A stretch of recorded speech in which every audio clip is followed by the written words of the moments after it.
សួស្តីពុកម៉ែបងប្អូន admin គឺជាអ្នកបញ្ចូលសម្លេងរឿងចយថ្ងៃនេះយើងមានវីដេអូមួយស្ដីអំពីការលក់ផលិតផលសម្រាប់ពុកម៉ែបងប្អូនដែល fan បងចយ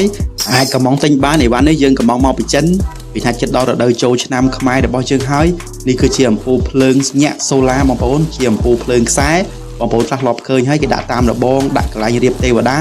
admin កំងមកច្រើនមែនទែនសម្រាប់ពុកម៉ែបងប្អូនដែលចង់បានពីដុំត្រឹមតែ 50,000 រៀលតែប៉ុណ្ណោះប្រវែងរបស់វា 22 ម៉ែត្រអញ្ចឹងពីដុំ 44 ម៉ែត្រហើយបងប្អូនអាចយកទៅពាត់ដីពាត់លបងពាត់តាមដើមឈើឃើញថាយកឡើងគឺវាភ្លឺដោយខ្លួនវាស្អាតមែនទែនបងប្អូនរដូវចូលឆ្នាំខ្មែររបស់យើងក៏បានមកដល់ហើយខាងមុខនេះគឺចិត្តមកដល់ហើយអញ្ចឹងសម្រាប់ពុកម៉ែបងប្អូនដែលចង់បានបងប្អូនដែល fan បងចយជួយទិញម្នាក់មួយគូយើងមានចម្រុះពណ៌មានន័យថាវាមានខ្សែញាក់ចម្រុះមានខៀវក្រហមលឿងទៅ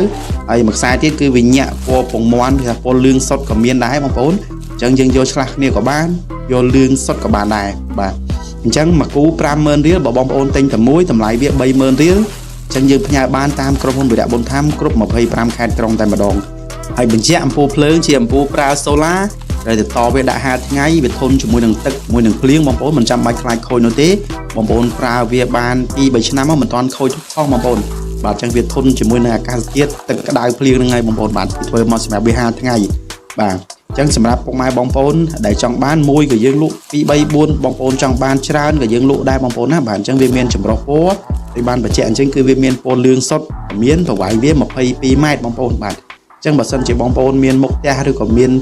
គេថាមុខផ្ទះដែលមានដីមានដើមឈើបងប្អូនយកទៅពាត់ទៅយកឡើងគឺវាភ្លឺដោយខ្លួនឯងយកទៅរុំលិចរុំកើតទេណាបងប្អូនអញ្ចឹងបើពីដុំវា 40 ម៉ែត្រជាងហើយអញ្ចឹងវាច្រើនគួរសមប៉ុន្តែបើសិនជា